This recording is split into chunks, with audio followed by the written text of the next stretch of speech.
Rail station থেকে কি ধরেছেন এবং কাদের কোন জায়গা থেকে কোন জায়গায় যাচ্ছিল তারা? হ্যাঁ, অ্যাকচুয়ালি গতকালকে আমরা আগরতলা জিআরপিএস, আরপিএফ এবং বিএসএফ এবং আমাদের যে আরও সিস্টার এজেন্সি আছে, আমরা গতকালকে দুজন বাংলাদেশিকে মানে আগরতলা রেল স্টেশনে গ্রেপ্তার করা হয়েছে।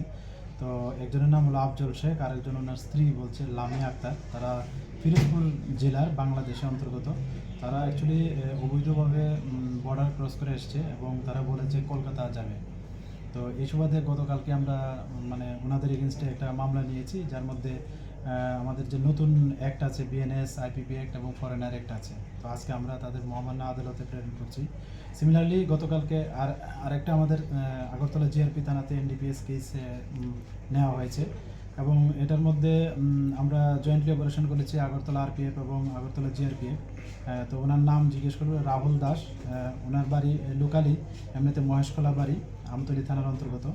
তো উনি অ্যাকচুয়ালি যে বাইরের দূরপাল্লার যে ট্রেনগুলি আছে, বিশেষ করে কুয়া, দেওঘর বা এলটিটি যেগুলি মুম্বাই এগুলি মানে যখন পিটিং হয়, এগুলি মানে যখন আসার পর এগুলি সাফাই হয়, তো ওই সময় সে ওই গাঁজা মানে 10 কেজি 12 কেজি এরকম করে ফিট করে দেয় আর কি।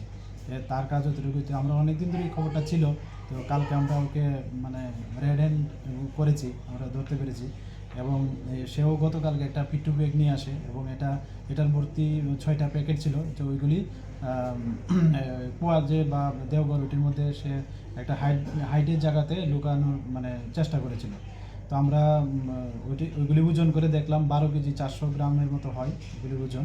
তো আমরা গতকালকে আগরতলা জিআরপি থানাতে ওনার এগেনস্টে একটা এনডিপিএস মামলা নেওয়া হয়েছে। তো আজকে আমরা ওনাকেও মহামান্য আদালতে প্রেরণ করছি এবং জুডিশিয়াল রিমান্ড চাচ্ছি, যাতে আরও ইন্টারোগেশন করা যায় এবং আশা করি ওর থেকে আরও অনেক কিছু বেরিয়ে আসবে, কে বা কারা ওর সঙ্গে যুক্ত আছে এবং যারাই যুক্ত আছে আমরা অবশ্যই তাদের এগেনস্টে লফুল অ্যাকশন নেব। তো আর যা বললেন বাজার মূল্য, যে ডেস্টিনেশন মূল্য, মানে ওইগুলি বহিরাজ্যে প্রায় এই গাঁজাগুলির মূল্য মানে প্রায় 1.5 লাখ টাকার আশেপাশে হতে পারে এক্ষণের বাজারে আর কি, তার থেকে যা জানা গেল। প্রতিনিয়ত বাংলাদেশি এবং নেশাজাতীয় দ্রব্য জিনিস পাওয়া যাচ্ছে, সেই বিষয়ে আপনারা কীরকম পদক্ষেপ গ্রহণ করছেন? হ্যাঁ, আমরা অবশ্যই এটাতে ওয়াকিবহাল এবং আপনারা দেখছেন মানে আমরা মানে প্রত্যেক দিন এরকম করতে হচ্ছে। তো আমরা সব এজেন্সি যারা আছেন এখানে রেল স্টেশনে কাজ করছেন, RPF, GRP plus BSF plus আমাদের যে আরও গোয়েন্দা সংস্থা আছে, আমরা সবাই সব মিলিয়ে কাজ করছি এবং মানে এটা আমরা চেষ্টা করছি যাতে কোনো ধরনের অবৈধ কার্যকলাপ মানে রেলওয়ে স্টেশনকে যাতে ইউজ না করতে পারে ক্রিমিনালরা।